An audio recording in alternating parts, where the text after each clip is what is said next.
La clé du film, ça a été de tisser son histoire, son adolescence, son enfance, c'est-à-dire de suivre le personnage avec ce qu'il a vécu, les 70 jours qu'il a vécu, c'est-à-dire de son enlèvement à sa mort. On comprend que chaque otage avait une vie. On comprend qu'une personne, c'est pas juste un visage, que c'est pas juste un chiffre. C'est un monde derrière, une famille, de l'amour, des amis, des difficultés et des choses belles. On a réussi, à travers lui, à faire comprendre tout ce que les autres otages ont vécu ou vivent encore. Looking for Yotam, un film documentaire absolument extraordinaire qui nous parle de nous Israéliens, qui parle de Yotam, ce jeune homme roux dont tout le monde se souvient et qui a été malheureusement abattu malencontreusement par Tsahal alors qu'il venait d'échapper à ses geôliers en plein cœur de Gaza. Nous en parlons d'ailleurs ce matin parce qu'un film documentaire vient d'être terminé par deux talentueux artistes, Georges Benayoun, réalisateur et producteur de ce film, ainsi que Caroline Bongrand, qui est auteure et qui a aussi réalisé toutes les interviews du film et qui est aussi à l'origine du projet. Nous avons le plaisir d'avoir les deux sur le plateau. Georges, bonjour. Et Caroline, bonjour, j'aurais dû faire l'inverse évidemment, mais bon, c'est pas grave. La première question est de savoir, Caroline, comment vous vous êtes lancée dans cette aventure alors que vous vivez en France, que vous suivez ce qui se passe ici comme beaucoup à travers la presse et les médias, les réseaux sociaux. Comment avez-vous découvert Yotam et comment il vous est entré dans le cœur? Je dois dire que c'est moi qui ai eu un coup de foudre pour Yotam. J'ai eu un coup de foudre pour Yotam très tôt. Dès que je l'ai aperçu sur une affiche, ça devait être... je pense aux alentours du 18 ou 20 octobre. J'ai vu son visage et j'ai eu un choc. Je me suis arrêtée sur son visage. Je l'ai plus que trouvé beau et je sais que ça paraît un peu dingue et irrationnel. Je l'ai aimé. Je l'ai aimé. Je l'ai aimé instantanément, comme si je le reconnaissais. Enfin, je veux dire, j'étais branchée sur mes écrans, sur mon téléphone et que je regardais. Enfin, je ne faisais que ça d'ailleurs. J'ai arrêté, après le 7 octobre, j'ai tout arrêté. Je ne faisais que suivre ce qui se passait là. Donc, j'ai eu cet amour fou pour Yotam en photo de profil comme ça avec ses baguettes de batterie. Et ensuite, donc j'ai cherché qui c'était. Donc, j'avais son nom, son âge. Donc, j'ai regardé sur Instagram Yotam Rahim. J'ai trouvé son compte. J'ai vu avec qui il était ami. J'ai contacté tous les gens avec lesquels il était ami. Il n'était pas non plus ami avec des centaines de personnes. Et je les ai tous contactés via Instagram et je leur ai dit bonjour. Voilà, je suis avec vous. J'espère pour lui. Et petit à petit, je suis rentrée dans le cercle de ses proches amis, de son groupe de métal, de sa famille. J'ai été un peu adoptée par eux parce qu'ils se disaient mais qu'est-ce que c'est que cette femme de 50 et quelques à Paris qui aime tellement Yotam que je l'aimais et que je l'aimais vraiment, vraiment. Comme un fils, comme quoi, comme un frère, comme le symbole de toute une génération. Je ne peux pas l'expliquer. Pour moi, c'est plus profond que ça. C'est pas comme un fils, c'est pas comme un frère. Pour moi, c'est plus profond que ça. C'est cette histoire des âmes. Et je parlais d'Yotam à Georges tous les jours. C'est comme ça qu'est né le film. C'est à force de discuter avec Caroline. Caroline, on vous a pas présenté, mais vous êtes aussi un auteur émérite. Vous avez sorti plusieurs livres, vous avez eu des prix. Enfin, je veux dire, quand elle s'intéresse à une histoire, forcément, ça a dû titiller le producteur qui sommeille en vous, quoi. Pas vraiment. Moi, je suis venu très vite ici après le 7 octobre. Pour faire un autre documentaire que je vais faire plus tard. Et donc je suivais ça, je suivais la passion de Caroline régulièrement. Voilà, c'était pas dans mon agenda de faire un documentaire là, sur Yotam. Et puis est arrivé le 15 décembre et Caroline m'a demandé tout de suite. Quand il est mort, j'ai eu l'impression que tout s'arrêtait. J'étais ici, là, à mon bureau, là où vous me voyez, et j'ai eu l'information en 3 otages qui ont été tués malencontreusement. Et je me suis dit, les soldats qui ont fait ça ne vont jamais se le pardonner. Je me suis dit, c'est effroyable. Et 45 minutes plus tard, j'ai appris que Yotam était dedans. Et j'ai senti physiquement comme un énorme voile noir se poser sur moi. Et Georges était en Israël. Moi, j'avais prévu d'aller faire du volontariat et j'ai failli tout arrêter. Je me suis dit, si Yotam est mort, en fait, j'arrête tout. Et je suis quand même allée faire mon volontariat. Euh, et là, j'ai dit à Georges, il était là-bas. Et là, je lui ai dit, donc plutôt vers le 30 décembre, je lui ai dit, il faut faire un film sur Yotam, tu dois m'aider. Je ne suis pas productrice, je n'y connais rien, je ne sais pas réaliser. Euh, il faut que tu m'aides. Et Georges, dans l'instant, a dit, je suis là, je fais tout avec toi, je m'en occupe. Et ça, c'est extraordinaire parce que il a réagi en moins d'une minute avec, et puis ensuite avec tout son talent, j'allais dire de producteur évidemment, parce qu'il a produit 50 films extraordinaires, mais surtout avec son talent de réalisateur. Parce que moi, je suis scénariste, j'ai écrit des films, j'ai publié énormément de romans, j'ai un vrai sens narratif, j'ai fait des études de scénario aux États-Unis, je sais, mais je ne suis pas réalisatrice. Alors, ce qui est génial dans votre histoire, c'est que non seulement vous parlez de Yotam, mais à travers lui, vous parlez de toute une génération. Parce que c'est ça qui est beau dans le film, c'est qu'on on revit ce que nous, Israéliens, ici, nous avons vécu, le drame des otages. Et en même temps, on a l'impression... D'ailleurs, le sous-titre du film, c'est un héros inattendu, que ces otages, pour une fois, ne sont pas décrits comme des victimes. On se met à leur place, on vit avec eux leur périple et la force de survivre dans ces conditions terribles. C'est la force du film, entre guillemets.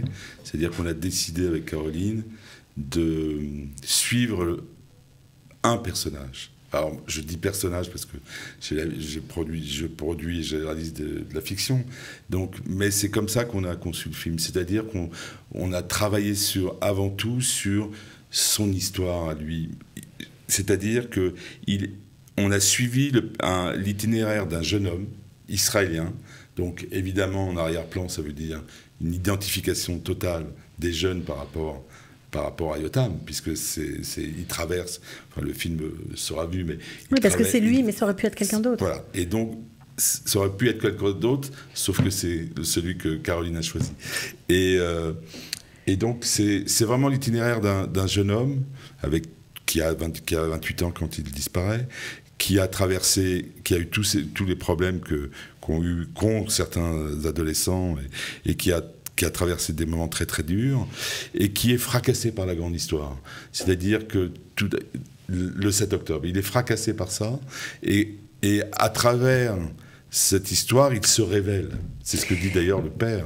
C'est-à-dire à travers toute sa captivité et tout ce qu'il va subir pendant sa captivité, il va se révéler jusqu'à se libérer. Ouais, mais il y a des moments aussi très forts, parce que vous parlez bien sûr de l'enlèvement. Donc, à travers son enlèvement, on revit tout ce que les otages ont vécu. On a les échanges d'SMS, on a surtout cette mère courage incroyable, Iris Reim. La question du film, ça a été de mêler, de tisser son histoire, son adolescence, son enfance, c'est-à-dire de suivre le personnage avec ce qu'il a vécu, les 70 jours qu'il a vécu, c'est-à-dire de son enlèvement à sa mort. Ça a été la gageure la plus compliquée à faire à la réalisation. Mais évidemment on s'inscrit dans le cadre du 7 octobre, c'est pas n'importe quel événement. Mais on a tenu quand même à le singulariser. Et je pense que c'est la force du film. Je nous envoie un peu de fleurs, mais j'en ai fait beaucoup de films. C'est pour moi le plus beau film que j'ai fait. Et je le dis pas souvent. Et parce que justement, on a réussi à travers lui à faire comprendre tout ce que les autres otages ont vécu ou vivent encore. Et ça, pour moi, c'était une des choses les plus importantes. J'ajoute intimement. Ce qu'ils ont vécu intimement.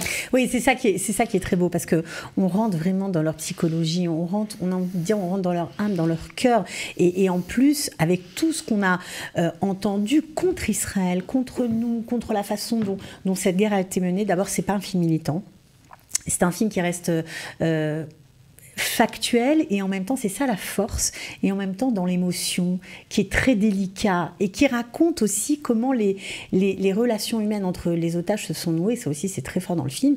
Vous avez interviewé son partenaire d'infortune. Par rapport à Yotam, donc le 30 décembre, donc, quand j'ai dit à Georges il faut qu'on fasse un film, je n'avais, en fait, j'avais très peu d'informations. J'avais ce que ses amis avaient posté sur Instagram et ce qu'il m'avait un peu dit.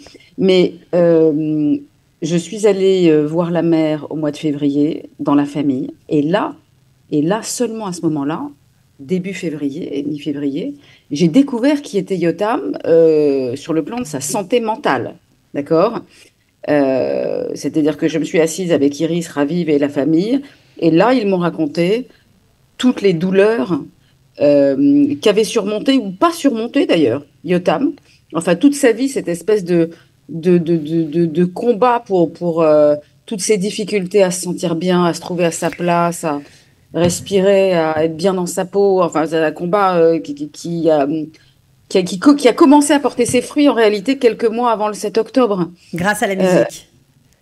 Grâce à la musique, exactement, grâce à la musique, grâce à son groupe. Et puis, et physiquement, il a enfin commencé à ressembler un peu à ce à quoi il voulait ressembler. Et les cheveux longs, sa queue de cheval. C'est pour ça que quand on lui rase les cheveux dans les tunnels, c'est un tel choc pour lui. Parce que ses cheveux longs étaient devenus sa nouvelle identité de jeune homme qui a réussi pas à se reconstruire, à devenir enfin, voilà, le Yotam. Et j'ai découvert aussi qu'il avait révélé toute sa force en captivité et dans ces 5 jours de liberté. Ils se sont sauvés, mais ils n'ont pas été tués tout de suite.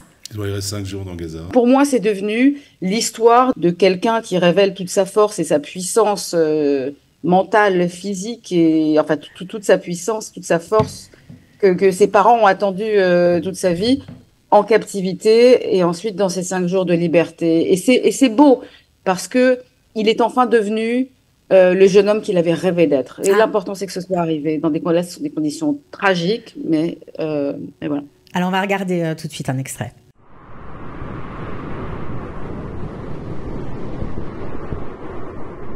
What Yotam did, I think, would be a huge inspiration for the generations to come. וב5 הימים האחרונים שהם ברחו, הוא בכלל היה שלושתם גיבורי על.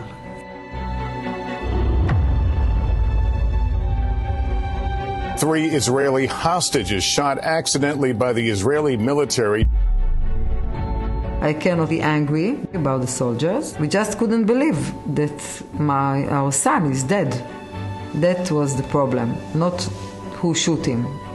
It was like this. For Yotam to come back.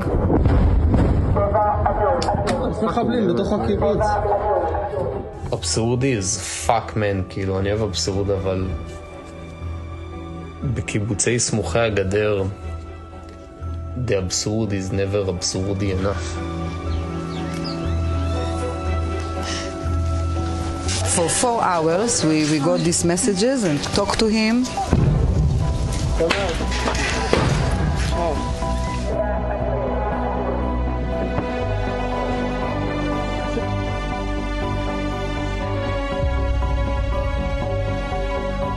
The last message was 10:44. He said, if I'm not surviving, so know that I love you.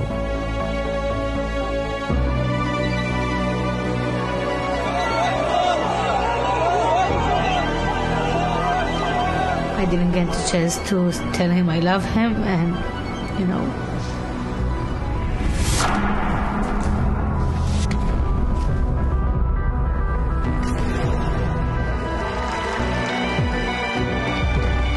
For 28 years, he was struggling to prove to himself that he is very strong despite his mental difficulties. זה כאילו יותם נולד מחדש. My heart was a lot of proud about Yotam. He lived this world as a free person.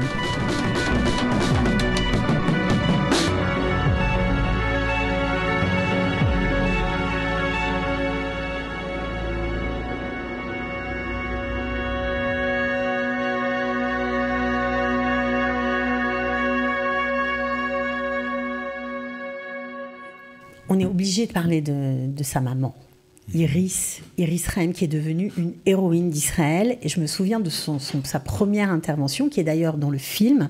On l'entend parler quand elle envoie un message aux soldats qui ont abattu son fils en pensant que c'était des terroristes déguisés. C'était un moment où la société israélienne était vraiment en crise, où il y avait ceux qui voulaient absolument libérer les otages. Et il y avait vraiment un moment très difficile, et elle a apaisé tout le monde par son discours rassembleur.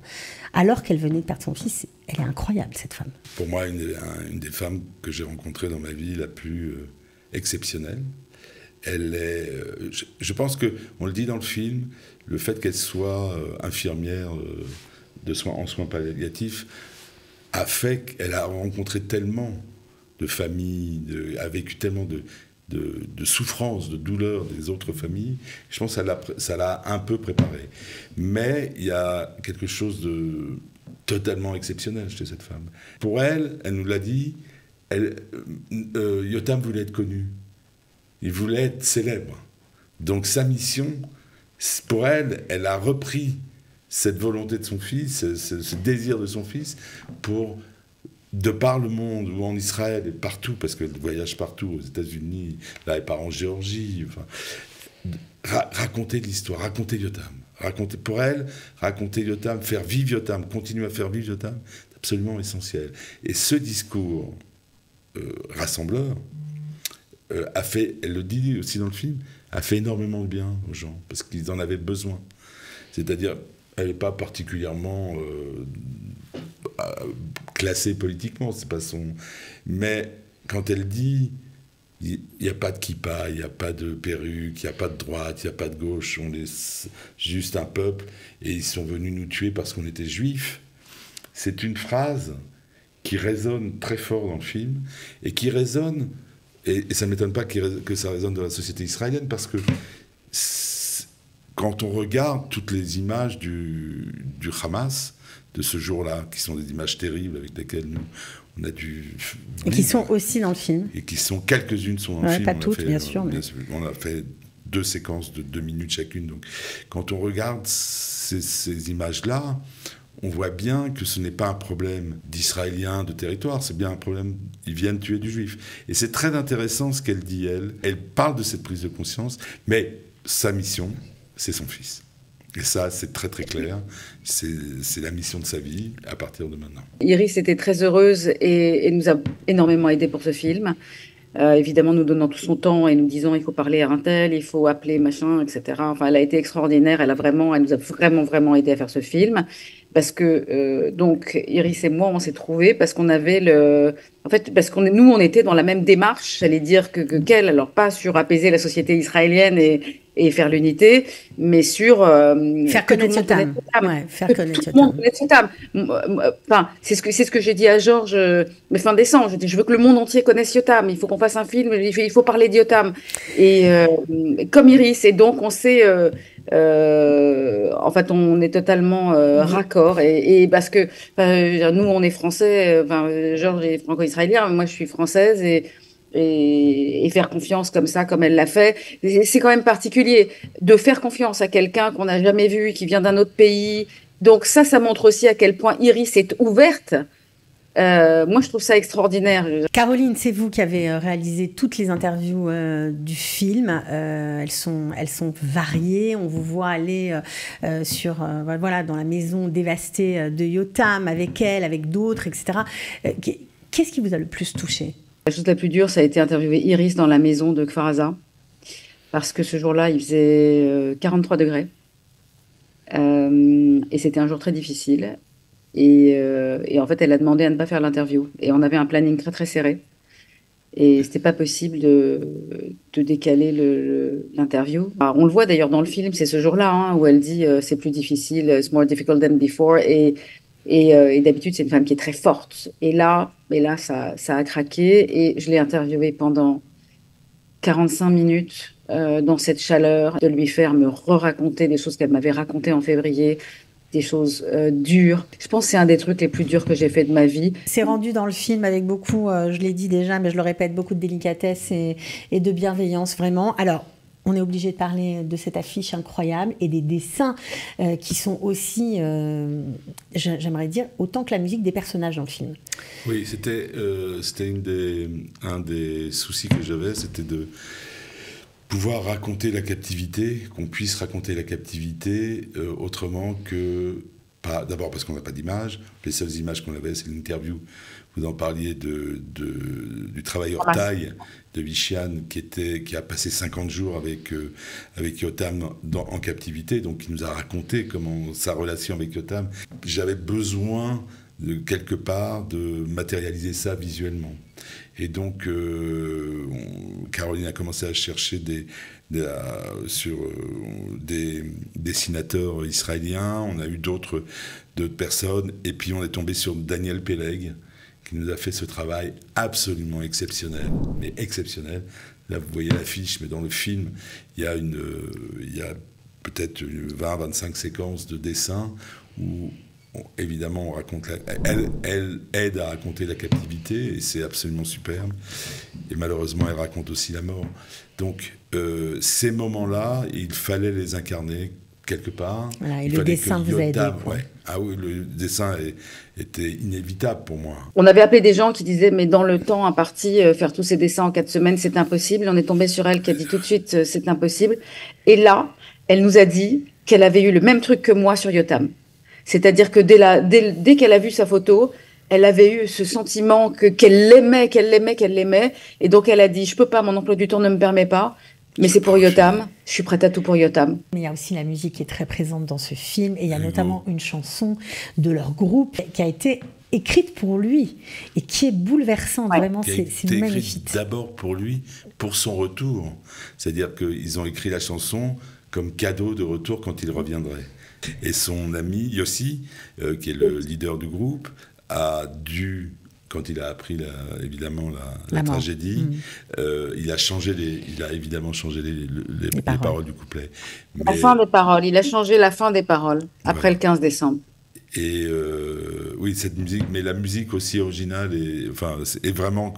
Comme vous dites, un personnage du film. Alors, ce film, il a été bien sûr produit par vous, il est distribué par Cité Film, un distributeur international. Raphaël Berdugo va lui rendre hommage parce que quand même, il a une partie essentielle dans l'existence de ce très beau projet. Ça va être diffusé en salle, sûrement distribué dans le monde entier. Est-ce qu'il va y avoir une sortie israélienne ? J'espère bien, oui. Enfin, en tous les cas, il y aura des projections en Israël, c'est prévu. J'espère que le film ira dans un festival ou Jérusalem ou Haïfa, peut-être Doc Aviv, parce que c'est un documentaire quand même.